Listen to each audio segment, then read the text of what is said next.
Good day, everyone. I'm Kevin Kajiwara in New York, and thanks for joining the season opener of Teneo Insights. We are back. I hope you all had a chance to enjoy some R&R and downtime over the summer. But you know who did not enjoy any downtime over the summer is President Zelensky of Ukraine, defending his country against the Russian onslaught. And I guess by definition, that means that Putin didn't take much time off either. Xi Jinping didn't take any time off. President Biden worked hard to get the Inflation Reduction Act through. Liz Truss was running for office. We have candidates in Brazil and in Italy running for office. Campaigning is underway, obviously, for Congress in the United States. Even President Trump seemed pretty busy over the summer, of course. And then, of course, after passing the landmark Inflation Reduction Act, Congress took its more than well-deserved recess, but now they are back as well. And as they all get back and come back to school, Nancy Pelosi can tell them all about her summer trip to Taiwan. So the bottom line here is that summer was actually quite busy, and now winter is coming. So we are starting off this season with kind of our back-to-school edition here, and we're going to do a quick around the world, and to help me do so, I'm joined by a number of my colleagues from Teneo, familiar to most of you, as they're all, for the most part, veterans of this series. So let's go ahead and get started. And I want to start with my colleague Karsten Nickel in London. He's the co-head of research for Teneo Political Risk Advisory.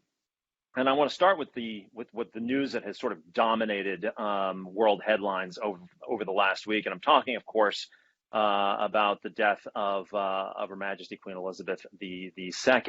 But you know, if you think back a week and 2 days ago, not only did the United Kingdom have a different monarch, it had a different prime minister, and so Liz Truss has come to office, elected by a majority of only 150,000.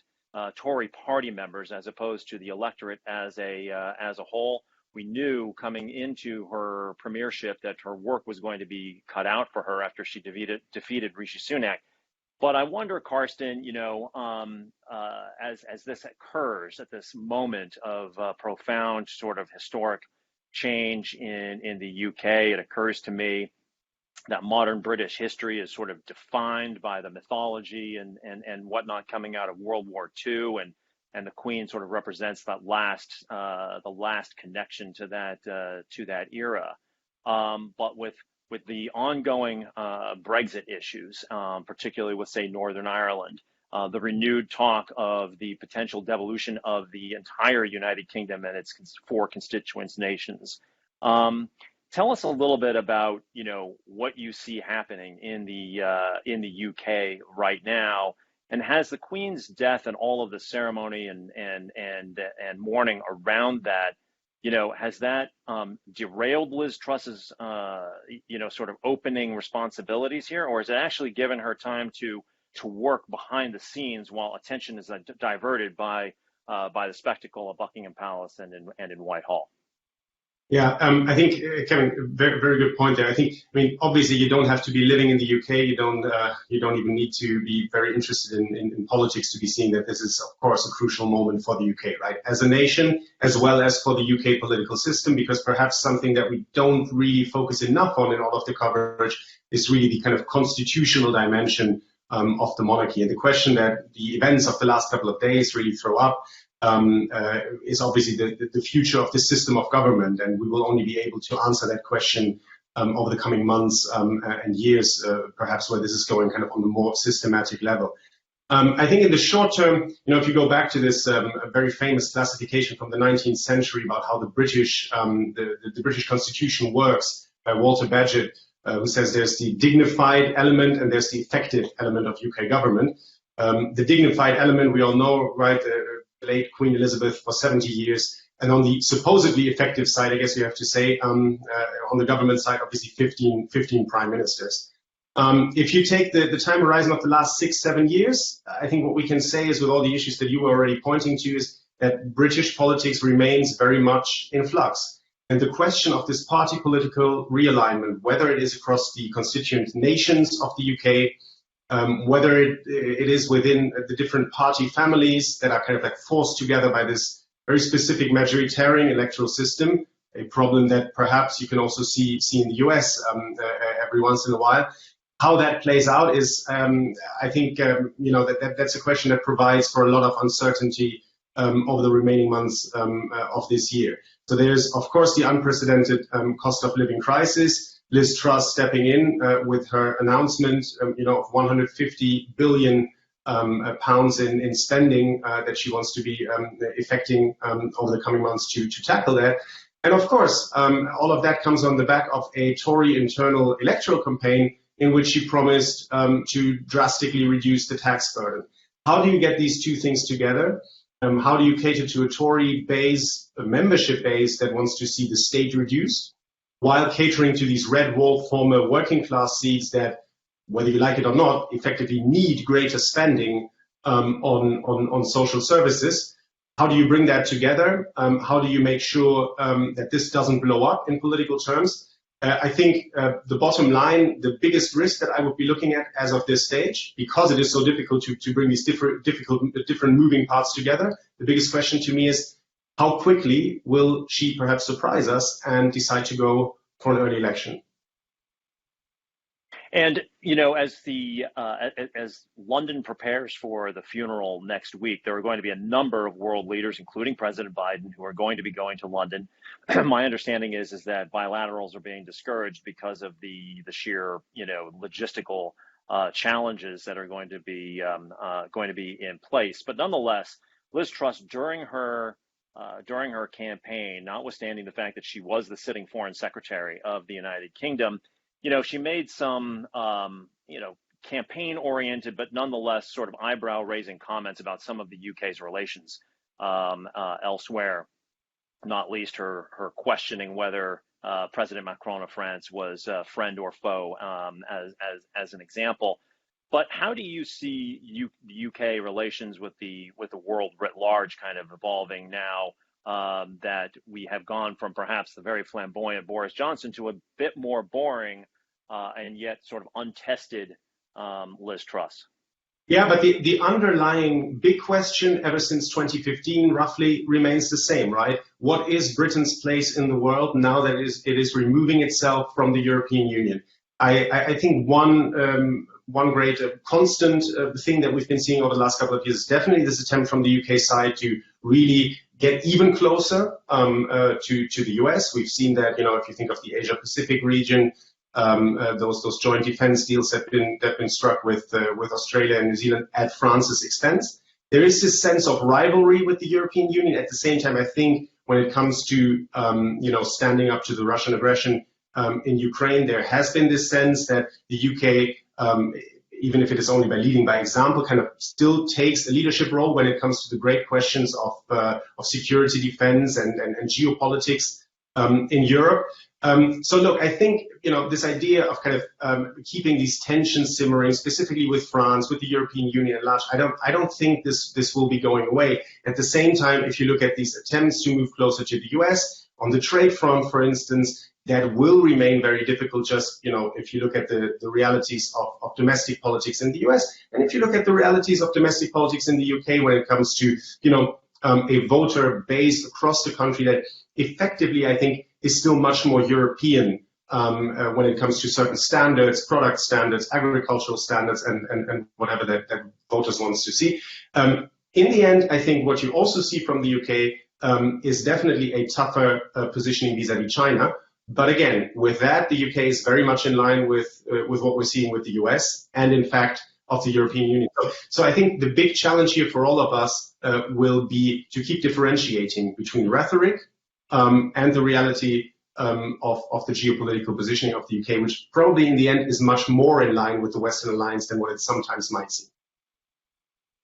So I'm going to come back to you, but I want to turn to the other very, very big story this week, and that is clearly the Ukrainians striking advances in northeastern Ukraine against Russian forces. We've seen a significant retreat on their part, and this comes, kind of surprisingly in the wake of what was looking like sort of a bogged down war of inches that was going to prevail over the course of the winter. And thanks to Western weaponry, Western intelligence, and sheer Ukrainian, will and creative military thinking has turned into this into a real turnaround in some thinking.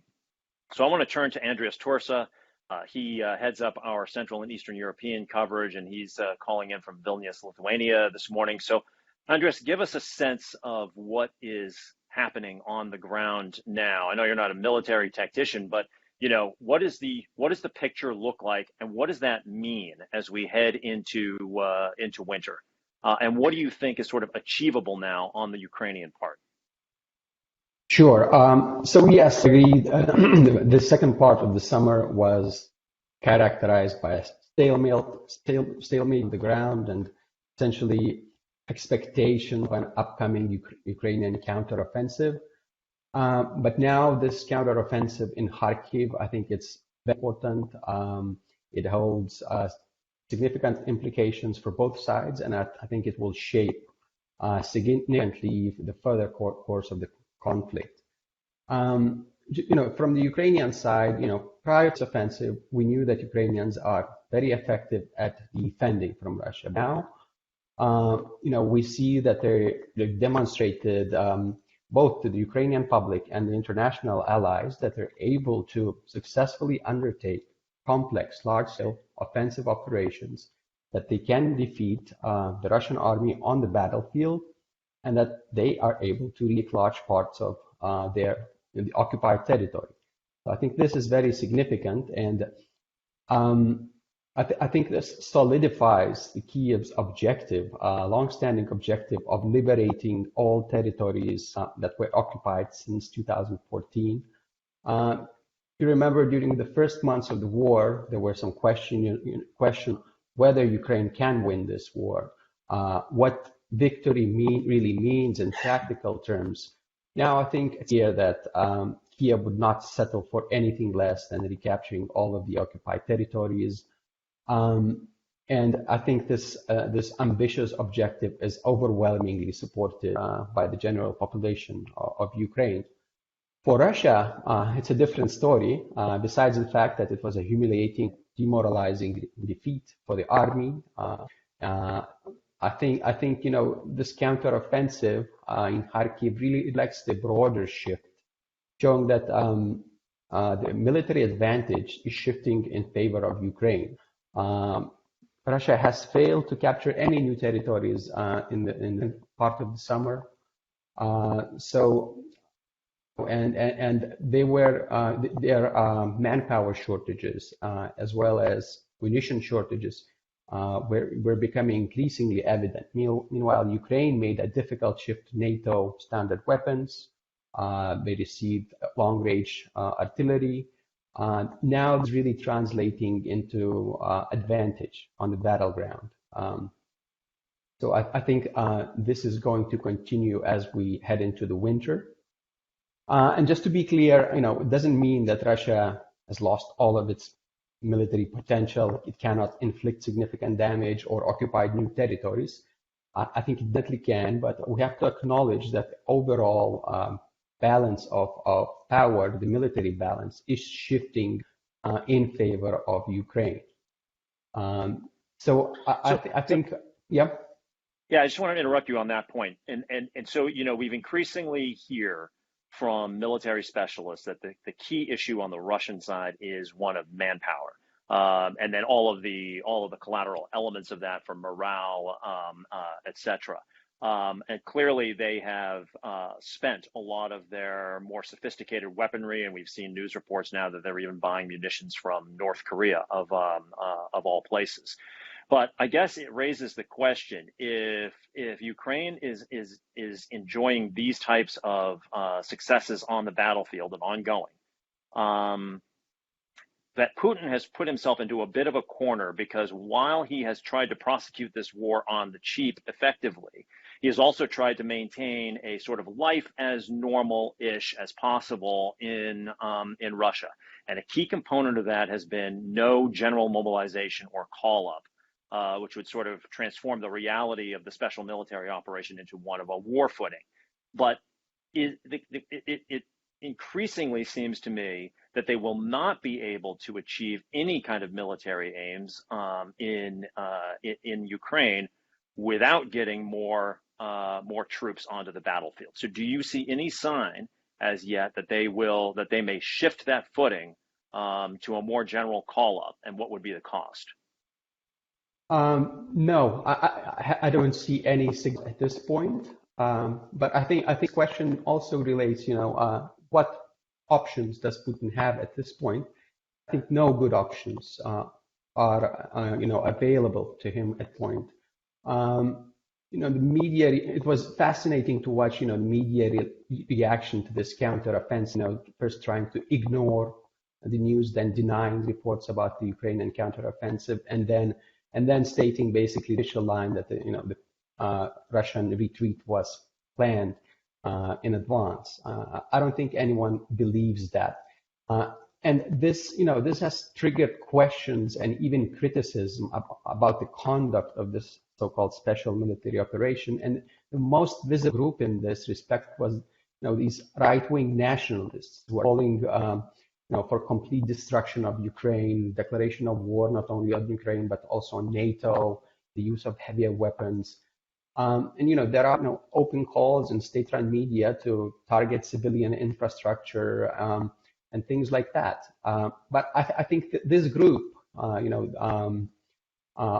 made by these wing extremists, is neither, this group is neither very influential from the political standpoint, nor it represents the majority of the population, which largely indifferent, I think, to this special military operation, does not really care about politics unless this war, the special military operation, starts affecting them in any major way.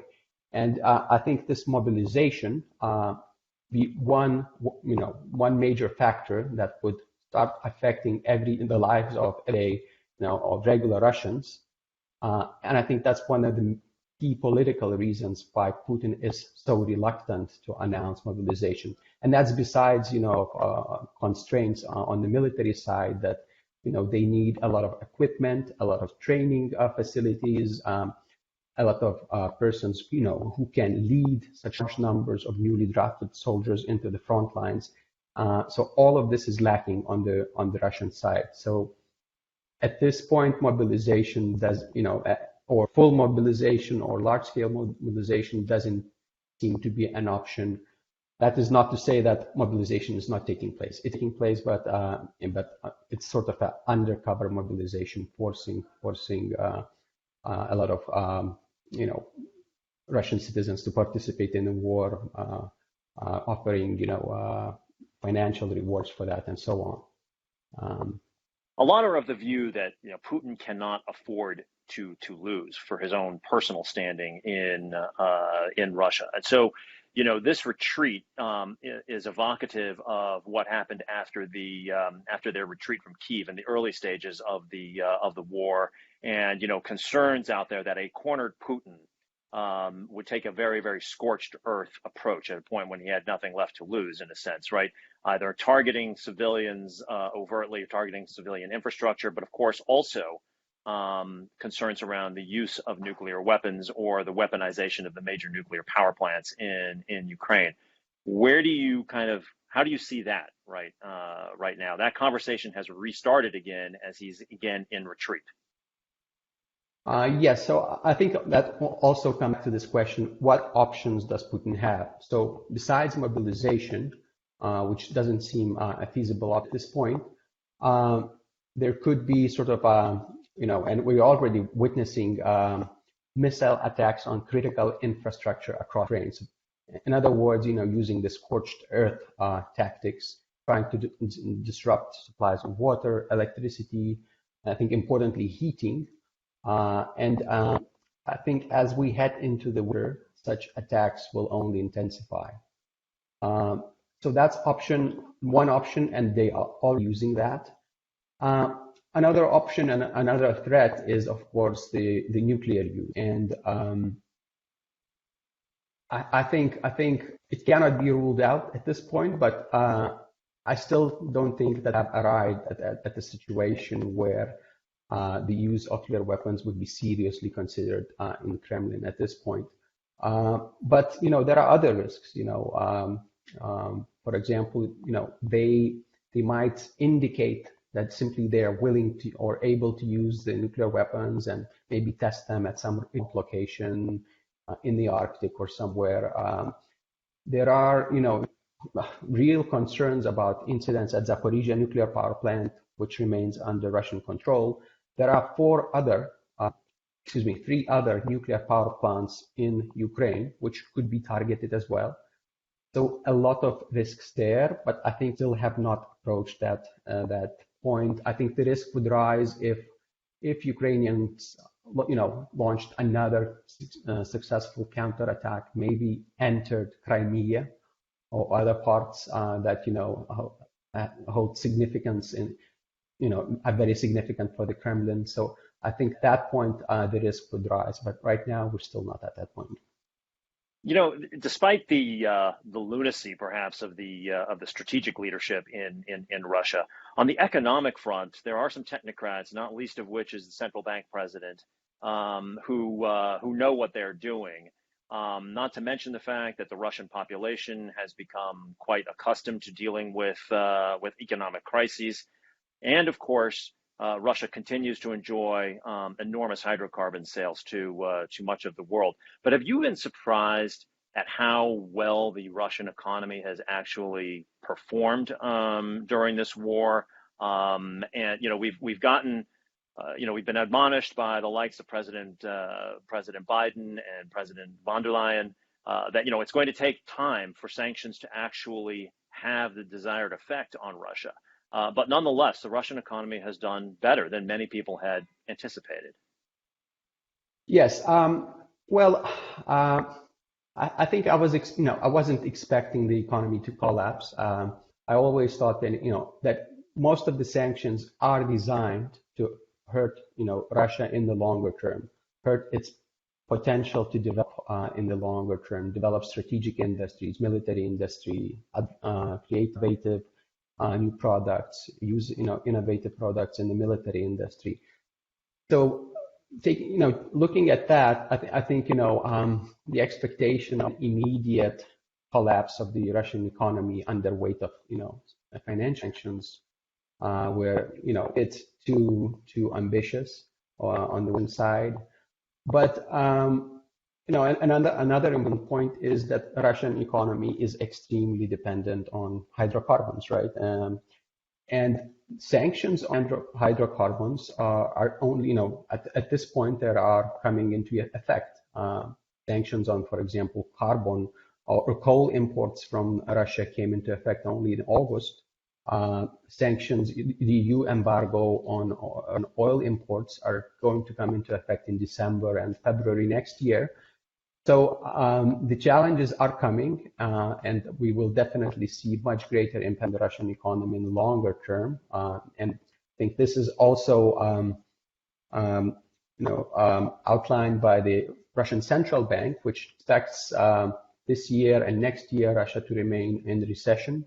And some of their scenarios, the development scenarios, see a long period of either recession or stagnation. So I think, the impact will be significant and it will materialize over longer term. And even now, we're already starting to see the dropping budget revenue in Russia as a result of dropping natural gas sales to Europe, as well as likely contracting or expect contract also the oil production. So hydrocarbons is key, and I think, we should watch. It's very related to the health of the Russian economy. So staying on this subject, I want to bring in our resident energy specialist, Emily Stromquist, who's based in Washington. Emily, every day we are hearing about the efforts being made by the European leadership to secure energy supplies. And we'll get back to Karsten in a moment on some of the specifics on that front. But, whether it is diversifying gas suppliers, whether it is getting the gas tanks filled up to, where they need to be at October levels, almost every measure that is being taken in Europe, energy specialists are saying, well, but there's a but on almost all of these. So before we get into the politics around all of this, maybe you could give us, your assessment of the kind of the big picture of energy markets right now on oil and on gas in particular. But just, what's the market reality as we then assess what the political figures and leaders are doing about it?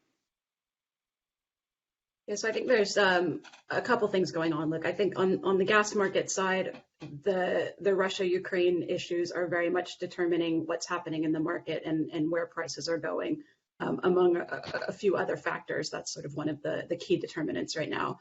Based on everything Andreas has just said, Russia's obviously not going into the winter on conciliatory footing. So I think further gas cuts seem all but inevitable. It's a question of kind of degree to which that happens. Even knowing this, Europe still has very limited options, as you said. To the EU's credit, countries have certainly been very successful at building up storage.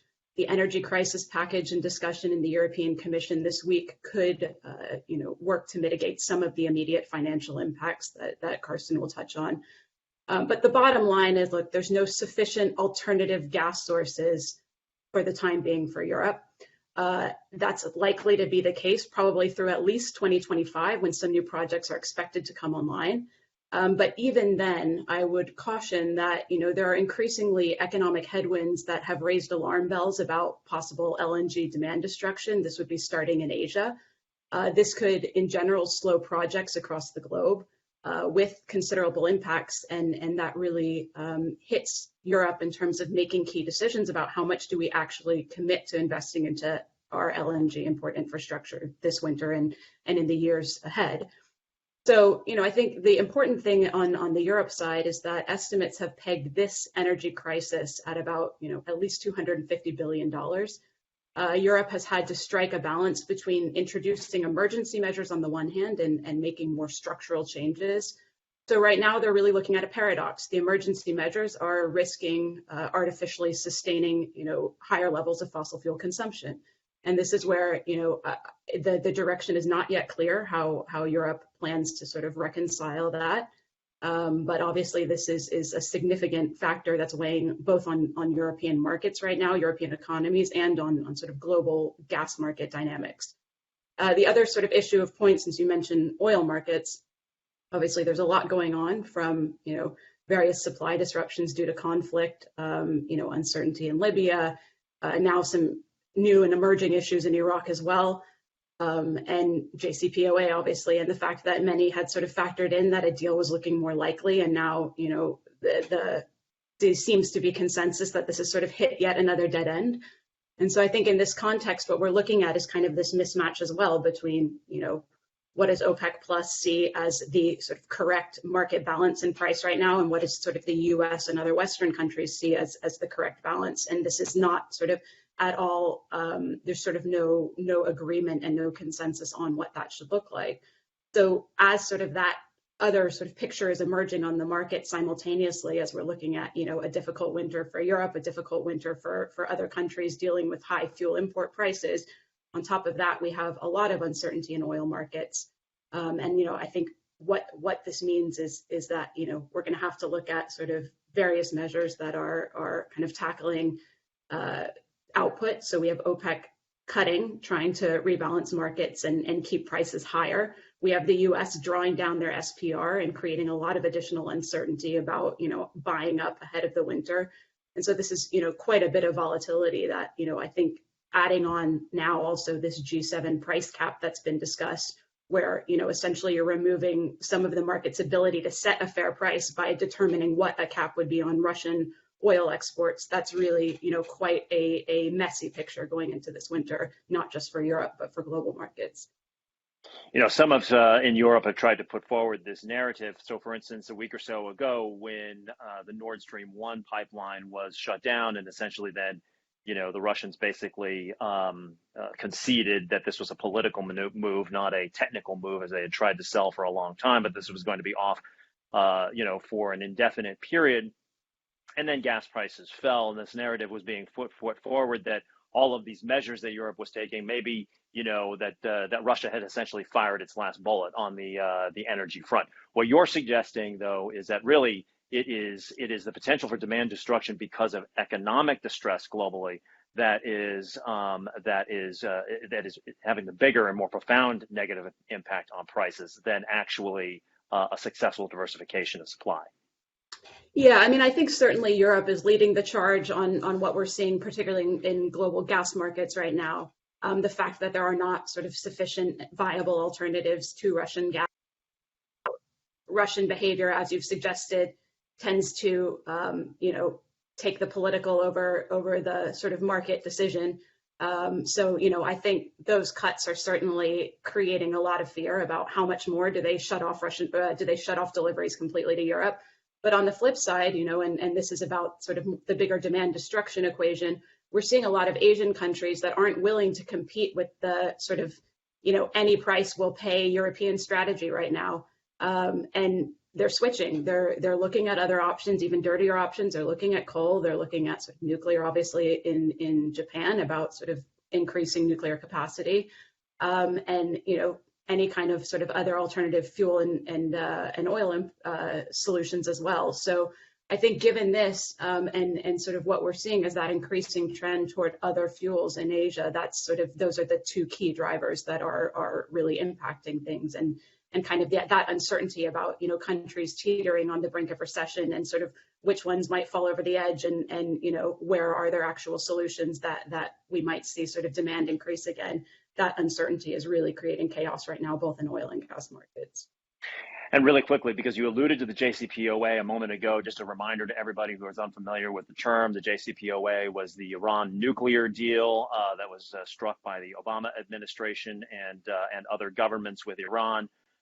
President Trump pulled out of it. There have been ongoing negotiations to re-enter some form of that deal. It looked moribund for a very long time, and then a few weeks ago, it looked increasingly like a deal was going to be struck. And then, as is so typical in negotiations with the Iranians, at the 11th hour, new demands come on, and now everybody seems depressed about it again. So where does our team assess the JCPOA is right now? So it's not looking good right now. There were obviously a lot of signs pointing toward momentum. Everyone gets excited when the headlines start coming out about progress being made. But I think bottom line, there were a lot of miscalculations on multiple fronts about what it was going to take to get a deal over the line. In terms of Iran, I think Iran mistakenly thought that Russian tensions increasing had put time on their side and that this was going to work in their favor. I think the Biden team was not nearly as eager as the Iranians thought to get this deal done. The US was unwilling to budge on issues where Iran thought that there was flexibility in these negotiations. So, I think those are two factors that already have sort of made this deal, virtually impossible in the current context. Could that change? Potentially. I think, there's two factors primarily that could change the pace of negotiations. One being that, the US midterm elections, and whether that sort of changes the mood in the US about sort of the significance of getting a deal done. Obviously, a change in the Ukraine war, pace of the Ukraine war, could also sort of affect how these negotiations proceed. But as we move closer to the time when sunset provisions of JCPOA kick in, this makes a deal increasingly more difficult. So in general, this is looking, pretty bearish for a deal at the moment. And, in sort of intervening months now before sort of negotiations might pick up some steam again, we're looking at tensions growing. The Iranian strategy has typically been to sort of exhibit bad behavior when things don't work out, sort of increase the stakes and raise the negotiating points and work back from there and trying to get a deal. So I think for the months ahead, we're looking at a lot of tension in Iran, a lot of tension in the region because of sort of Iranian bad behavior, and probably increasingly dim prospects of sort of moving anything ahead right now. So Karsten, Emily has painted a picture where Europe is not going to freeze this winter, but it's going to be very, very expensive indeed. So talk about the fiscal position here and talk about the optionality that European governments, in particular, say Germany and France, are the measures that they are taking here, and what the long-term impact of that is going to be on the one hand from a fiscal perspective, but also in terms of meeting the commitments and goals that they have got on the climate change front. Yeah, so let's reconnect to what Emily just said. I think that that crucial differentiation between short-term measures and those longer-term questions, I think that is basically the kind of the big picture that we always need to keep in mind in European Union policymaking. And, those of us who've been through the Eurozone crisis, they will remember that, Europe is a political system that is designed to focus in a kind of, very consensual manner on the lowest common denominator, addressing the short-term challenge until you really basically get to the edge and need to move on with very, very big solutions. I think we're currently still in the situation where we're focusing very much on those short-term aspects. So the conversation in Europe, obviously over the last couple of days, we've seen that is about a price cap not on the gas that Europe is importing, but a price cap basically on the price of gas within Europe, effectively putting windfall tax on inframarginal producers as they've named it in the European Commission. That is, if you look at where the European kind of like policy position was a couple of weeks ago, quite a dramatic move in the direction of what countries such as Portugal and Spain have been advocating. But obviously, if you look at those bigger questions, for instance, decoupling, right, the electricity price from the gas price, were big expectations ahead of that Ursula von der Leyen's speech now this week for proposals, for fundamental market reform.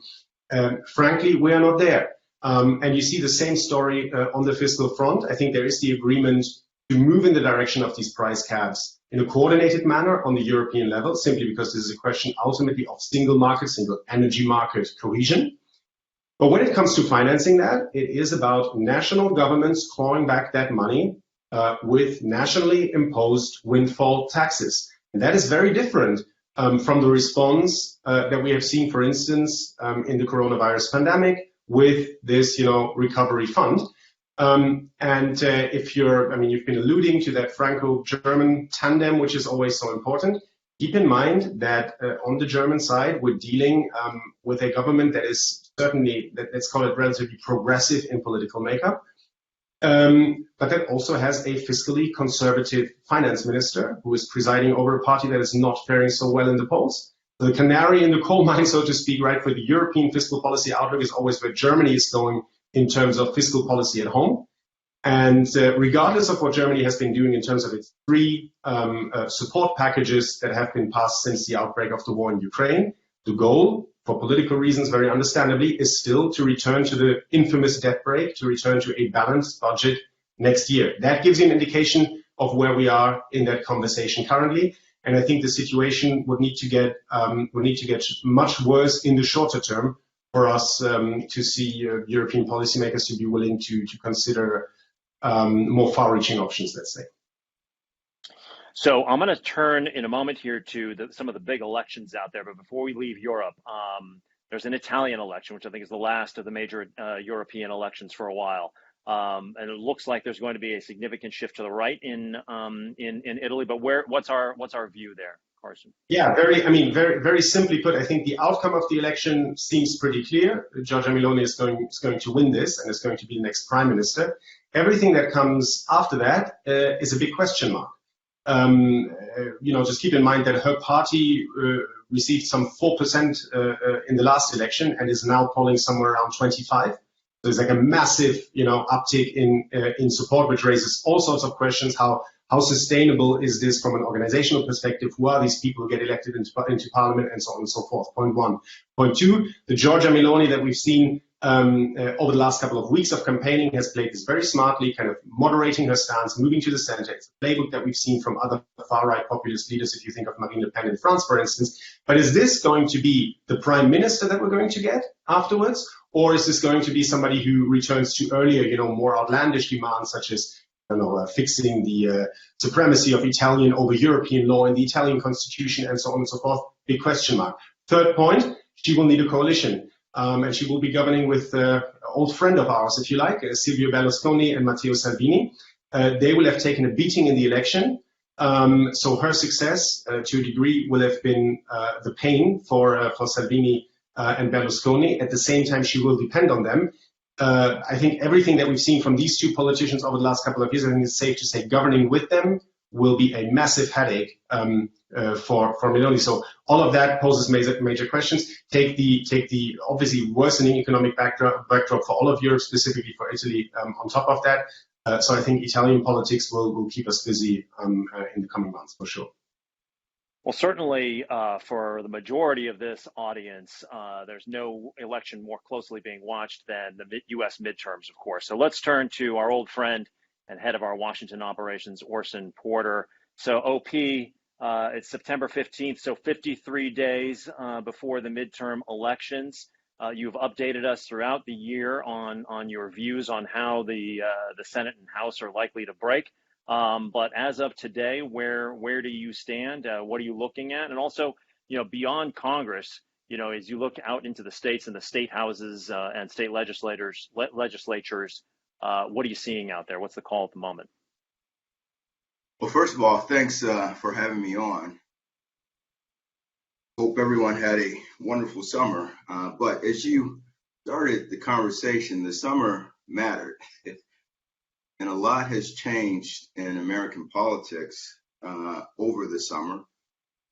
We saw a Supreme Court decision that gave Democrats enthusiasm that they didn't have before.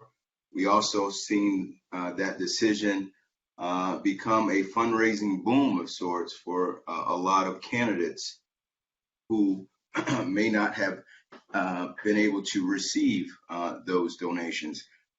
We saw the committee hearings, which everyone thought no one would pay attention to, that it would be completely air silence on the cable networks. But those committee hearings became primetime specials of sorts, and I do think caused some alarm among the GOP during the summer months. We saw 3 or 4 legislative victories by this White House, such as the Inflation Reduction Act, the CHIPS Act, that no one really saw coming, including myself, particularly on the Inflation Reduction Act, that turned out to be huge victories for Democrats. We saw gas prices over the summer hit a peak, and then towards the end, where we get closer to back to school months, take a dip, and it's continued to dive. It's, I'm sure, a little worrisome that the Treasury Secretary said the other day, which was a little off message, that gas prices will probably go up in the coming weeks, which the White House definitely didn't want to hear. We saw over the summer where a lot of people thought COVID would remain a key political issue with back to school considerations is no longer a part of the news programming. You very rarely hear anything related to COVID. We saw Democrats over the summer win some special elections that no one thought they would. We saw them win a ballot measure in Missouri on abortion that I think put momentum in their sails as far as thinking that this may not be a wave election. And on the flip side, over the summer, we saw Trump endorsed candidates do very well in the primaries, and it will be interesting to see how those candidates fare out in the general elections. So the numbers, you said 8 weeks until election, we got 36 gubernatorial races, we got 46 state and legislative races that will control chambers and state houses. At the end of the day, we have 5 or 6 key Senate races, which I'll get into a little bit later, and then a dozen or so House races that matter. My prediction of that the Republicans retaining or regaining control of the House hasn't changed. I do think the margin will be, the margin right now of Democrats over Republicans is 9 seats. I think Republicans may go beyond that in this election. But what will be very interesting to see, and it is a toss-up, and we're seeing in a lot of these key Senate races, is who actually will control the Senate. In these Senate races that are tied to these gubernatorial races, such as Georgia, you have Herschel Walker, who is knotted in the polls, but you have a governor that is doing very well in his re-election bid. You have a fairly large lead for the Republican in the Pennsylvania governor's race, and you have a Democrat in the lead for the Senate race. So I guess what I'm saying, and same with Wisconsin and a few others, that these gubernatorial races will have a direct impact towards on some of these key Senate races, and you could see a few surprises, as you may see in Georgia with a very popular governor bringing across the finish line a Senate candidate whom some say is not prepared to a fairly popular senator who is currently in office. So what does this all mean? I think you'll have chaos in DC for a while until these polls are a bit clearer on who controls the Senate. I think you'll probably see the discussion of legislation come to a grinding halt until after what we call the lame duck session. I think this election, not only you'll see a sea change potentially of leadership in the House and Senate, but I think it also will bring out some surprises within the administration of people who may decide to move on. And next year, with the margins being as close as they are, and God forbid if we should have any surprises in the Senate with people with health issues in the House or Senate, that the margins are so close that if there were a senator that had health complications that had to resign, then we could see this debate of who controls the Senate, as we have seen on how quickly things change in the Supreme Court, come to a pretty heated discussion. So I guess what I'm saying is, in the Senate, the margins will be close as they are now.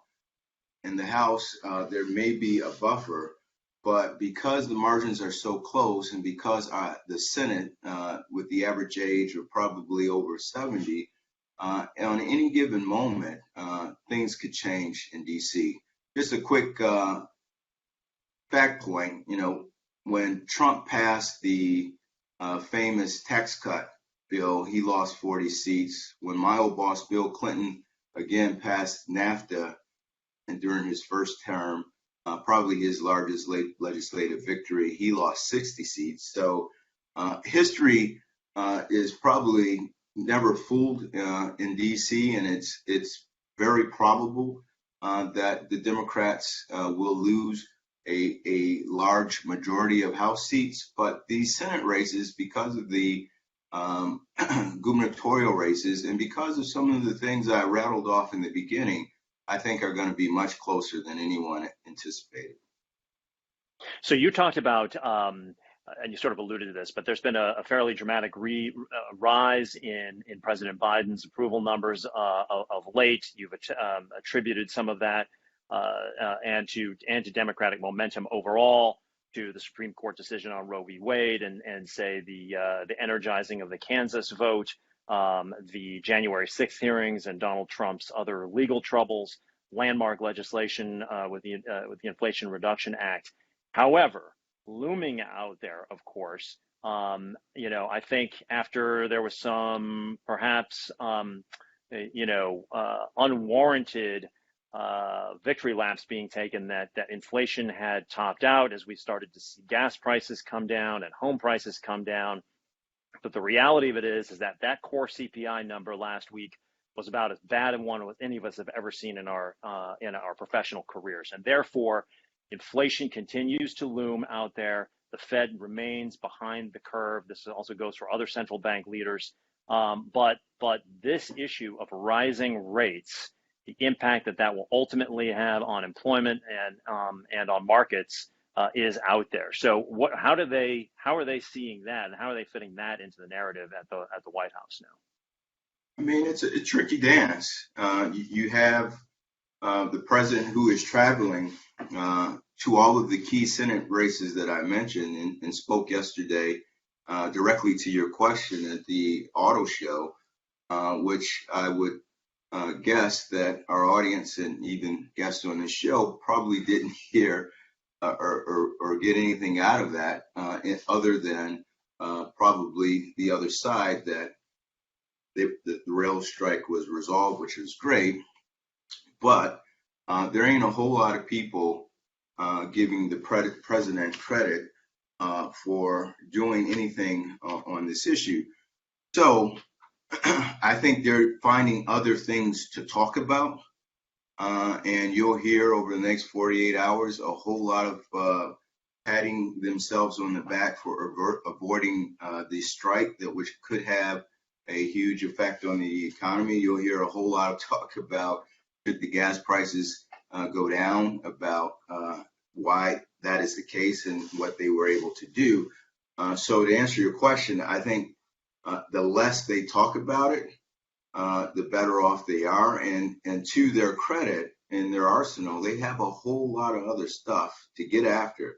I think in these gubernatorial races and some of these key Senate races, it's not so much the economy as much.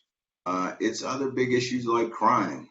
Crime is a big discussion item in the Senate race in Georgia. Crime is a huge discussion item in Pennsylvania. Crime is, I'm from Milwaukee, the discussion item in the gubernatorial race in the Senate race in Wisconsin. So there are other things to be addressed. Your question is right, but I don't think they have a good answer, so they'll find other things to talk about. Orson Porter never goes on this show without mentioning that he's from Wisconsin. So fair warning to the audience, we're going to go a little bit long today because we're covering a lot of territory, but I want to move to the other big election that's on the near-term horizon out there. I'm going to turn to my colleague, Mario Marconini, who heads up Teneo's Brazilian operations and is calling in from Sao Paulo today. Obviously, the election between President Bolsonaro and former President Lula in Brazil is entering its final stages. How do you see that playing out, Mario? Yeah, well, hi, and thanks for having me. It's very exciting. We also had an exciting winter, not a summer. As you know, it's about 16 degrees Celsius at the moment, which is really cold anyway for Brazilians, 60-degree Fahrenheit. So, in addition to that, Sorry to hear that. Yeah, it's too cold. But the heat is really coming from, obviously, the elections. I think the way it looks now, it is a surprisingly stable scenario, because if you look at whether the spontaneous or the stimulated, poll results, it's amazing how they're about the same. It's about 43-44% Lula, 30-32% Bolsonaro. And then in the second round, which it looks like you will have it, but it's really Lula has about 49% of the voting, the valid voting preference. So maybe there will not be a second round, but in principle there would be. And then Lula is ahead by 15 to 18 percentage points. So it really looks like it's going to move. This is, of course, the traditional pollsters. There's a few pollsters that do it only by telephone and this and that. So there's a bit of a difference. But generally speaking, these are guys who have been pretty successful in polling for a while. That's what it's looking like. It's looking like Lula is going to prevail. Also, I think, Bolsonaro is really hopeful on a number of things, but he did spend or got Congress who was fully allied to him despite his anti-old politics talk. I mean, he got full support for billions of reais of help and all sorts of aid and cash transfers to the poor. But that's not really resulting in any increase in the polls. He even had a major, as you probably know, bicentennial rally in Rio and Brasilia, which is kind of it's a civic event, but it turned into a couple of very successful rallies for him. That is also not having an effect in the polls. So it's really beginning to be consolidated as that sort of a thing as we move forward. Lula victory. So it sounds like Lula is likely to win. So we'll get into what that means in just a moment here. However, there are a lot of stories going around that are sort of deja vu all over again for those of us in the United States. It sounds like President Bolsonaro is already undermining the integrity of the vote by talking about the voting machines and all of this. And so there's been increasing speculation that he could contest the results of the election, and even fears of sort of a January 6th type of a scenario. What are you seeing, or how do you analyze that, number one? And number two, talk a little bit about the integrity and fortitude and robustness of Brazilian institutions to resist that kind of pressure. Mm-hmm. Yeah, he was, as you know, for months he's been talking about that. Lately, for the bicentennial rallies, for example, he decided not to go there. He actually did not speak about the electronic voting, did not speak about the electoral laws, did not threaten not to respect the results, had been saying he will respect the results. But the fact is he had fired up his own support base so much, they may still have that. And of course, the big worry is where is the military going to sit if anything were to happen. So to answer your question, I think there's always a risk of some excessive commotion for those who lose, if indeed Bolsonaro loses. I think there will be people who will somehow protest and sort of, we don't know where that's going to go. A lot of them will be armed. It's just the way it is. But it's not clear where that's going to go. You could say there's a chance of something going south, so to speak. But very unclear. I think you can expect some commotion, but not necessarily something as radical as an invasion of any place. On the other hand, we'll have to see. And that'll depend, of course, also how convincing is the victory by Lula. And that's why Lula is now focusing on trying to eliminate what we call the useful vote, where you basically say, look, do not vote for the third way candidates, vote for Lula to prevent any commotion from taking place on election day. Get it over with on the first one. Yeah. So Lula wins. Obviously, to some degree, he's a known entity because of his previous administrations. But what are you anticipating a new Lula administration will look like within the context of the political and economic realities of Brazil? Yeah, I think what he has going for himself is the fact that he was not for the private sector. He was not horrible in terms of the actual economy. It did grow. He benefited from the commodity boom, but I think generally speaking on his policies, he was fiscally responsible, much more so than Bolsonaro. He didn't really play games with financial sector. There's nothing radical about what he does in economic policy, and that is what he has going in his favor. It doesn't look like, even though the fact was that when he came out of jail after 580 days, one would expect his discourse to be very radical, but it's not. I mean, he actually has a vice presidential candidate who's a centrist, and that's the idea. So I think on things like, for example, privatization, which could be, that's been always the talk of the economic establishment. He's probably not going to revert Eletrobras, for example. But he's definitely not going to go for privatizing Banco do Brasil, Brazil's biggest public bank. But Bolsonaro probably wouldn't either. He hasn't been able to do so. I mean, there was a lot of talk about that, but it never panned out. So I think he's going to be fairly decent from the perspective of what could be economic stability. Actually, I think the stability of it, that's the big word. I think also the private sector sometimes is a bit fed up with too much unnecessary instability because of how Bolsonaro tended to be so incendiary on things that had nothing to do with the economy. All right. So last but definitely not least, we're going to turn to China here and land the plane. And I'm going to bring in Gabe Wildow, who leads our China coverage in the United States, and he's calling in from Philadelphia today. And Gabe, but before we get into the upcoming party Congress, as we have been on this call this morning, President Xi Jinping, and his first trip outside of China since COVID, has been meeting again with President Putin of Russia. And I know I don't know if you guys have been seeing if there's been any readout from that meeting, but obviously it comes, with the echo of the meeting in February before the invasion, when Russia and China, talked about the unlimited nature of their potential relationship. Now, Putin has incompetently prosecuted this war. We've talked all about that earlier with Andreas, but Gabe, what do you think? What do you think of this meeting, and what do you think is going to come out of it? I'm assuming that she is not going to abandon Putin in any way, but do you anticipate that he'll do anything further for Russia beyond continuing to buy, Russian raw materials and hydrocarbons? Will they step up their support in a way that would potentially run afoul of Western sanctions, specifically on, say, the weapons front? Thanks, Kevin.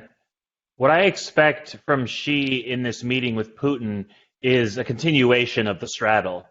And I think it's important to contextualize this meeting. It's happening on the sidelines of the Shanghai Cooperation Organization, which is a regional forum that Beijing founded, that China founded about 20 years ago. It's China, it's Russia, and it's Central Asia. And the important context here is that the Central Asian countries that are part of this Shanghai Cooperation Organization, these are former Soviet states, and they're generally quite uncomfortable with the Russian invasion of Ukraine. They're generally uncomfortable with Russia's attempts to continue to influence, sort of coercive or have a dominant role in the region. And so she is going to have to be sensitive to that political dynamic, to that regional political dynamic at this meeting. Of course, we don't know what might occur in their private discussion, but in terms of the messages that Xi is going to try to send at this forum, I think he's going to remain cautious in the extent to which he explicitly endorses Russia's position. The additional complicating factor is this meeting from a few days ago, where we've had video trickling out in the last day or so with Li Jianshu, the third-ranking member of the Communist Party hierarchy, just behind Xi and Prime Minister Li, and arguably he's more powerful than Prime Minister Li in reality. So he represent, as the head of China's parliament, he appeared before the Russian Duma and made unusually blunt remarks that were captured on video, where he went farther than other Chinese official statements and Chinese officials have gone in sort of explicitly endorsing Russia's rationale for the war, in blaming NATO for the conflict, in framing Russia's actions as part of upholding its core interests and its national security. None of this is really surprising. I mean, it was reasonable to infer that this was privately, that this was China's view, but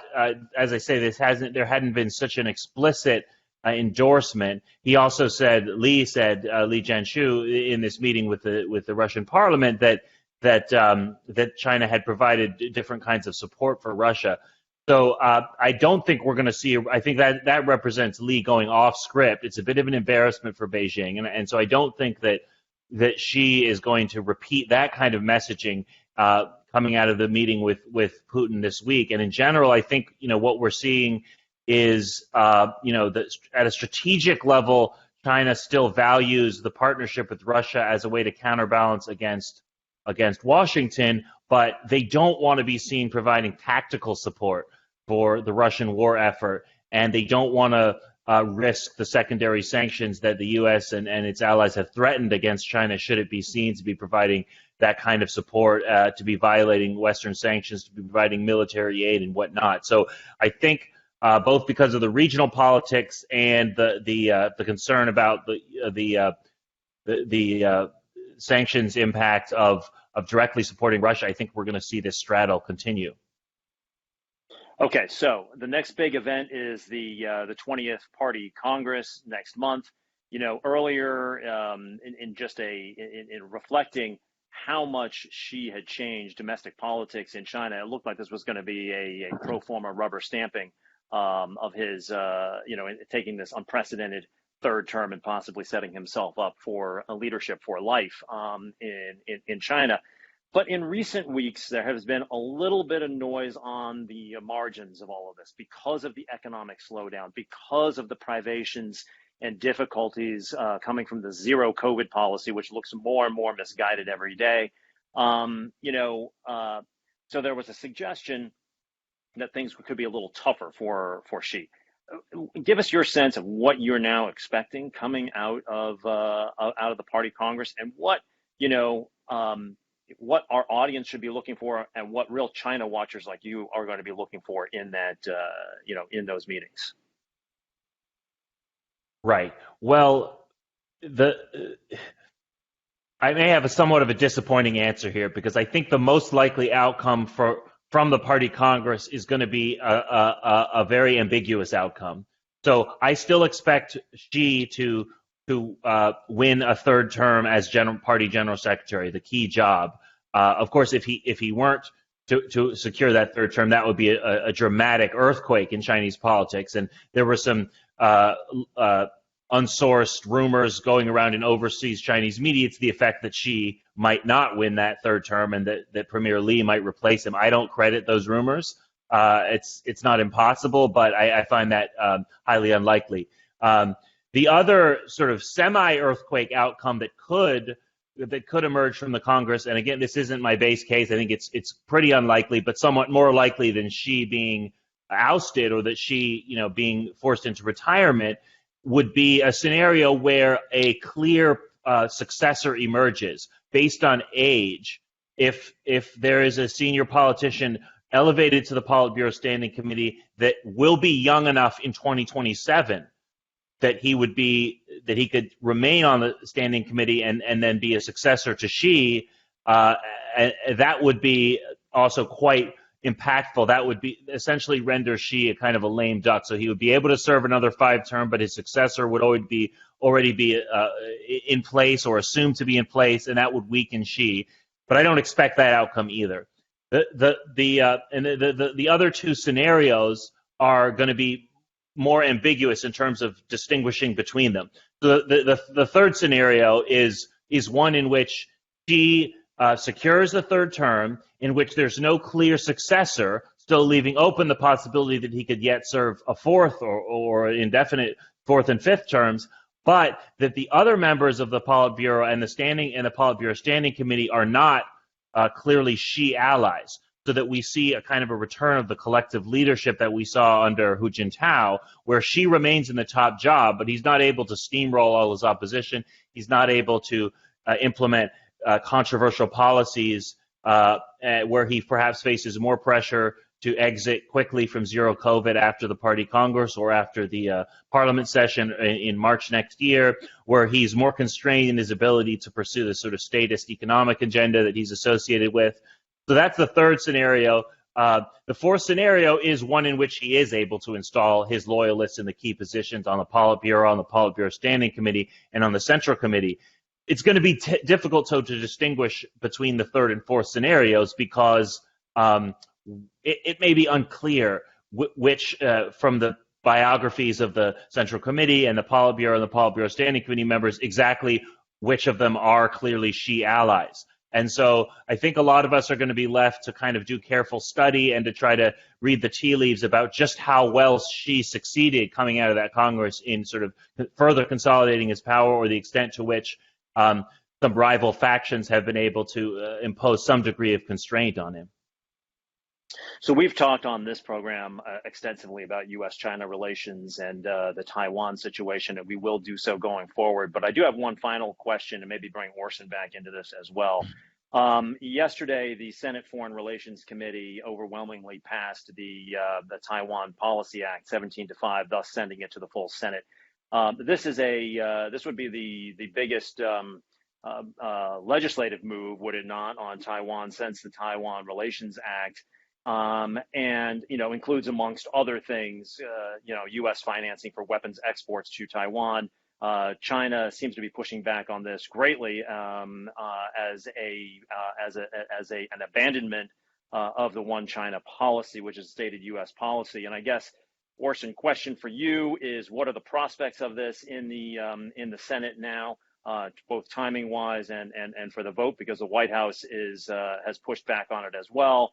And Gabe, what do you think the China reaction would be to it? Maybe Orson, give the Washington prospects first. Yeah, I think the main reason why the Senate and the Congress unified on the CHIPS Act was because they felt as though that was their best way to let China know that we're reinvesting in the U.S. and we want manufacturing back here. And the best way to get back at China is to move those manufacturing supply chains out of China back to the U.S. Check. And you had a huge chorus of bipartisan support, probably to the surprise of the White House at the end of the day. And I think this wave will be uncontrollable by the White House, and it plays into the midterm politics well, that it's likely that, as we saw with the the Inflation Reduction Act, the White House kind of joined the wave in celebration of what came out of the Senate, and I think that will be the same related to Taiwan. Nancy Pelosi certainly had an earful of why she shouldn't go from the White House, but at the end of the day, she went, and there was a bipartisan course of support throughout the process, but particularly when she came back. So to answer your question, I think the Congress will be supportive, and the White House will have no choice but to be supportive. And then Gabe, how will the Chinese react to that? Well, Beijing was very concerned about this bill as it began to move through Congress. I think it's the symbolic elements of the bill, for example, changing the name of the representative office in Taipei, and some of these other statements that seem to kind of shift the official position of the United States away from the one China policy. And that, that's already been a concern prior to this act. There have been various signs of what the Chinese view as kind of an erosion of the one China policy. And there are voices in the U.S., of course, calling to make that explicit, to end the strategic ambiguity posture, to form some kind of a mutual defense treaty with Taiwan. The bill's attempt to name Taiwan as a major non-NATO ally would be extremely offensive to Beijing. However, I think what we've seen is that the bill was already watered down somewhat as it passed committee compared to its original form. It may yet be watered down further before it reaches final passage. And I think, as Orson mentioned, the Biden administration is sensitive to Beijing's concern to some degree on this issue.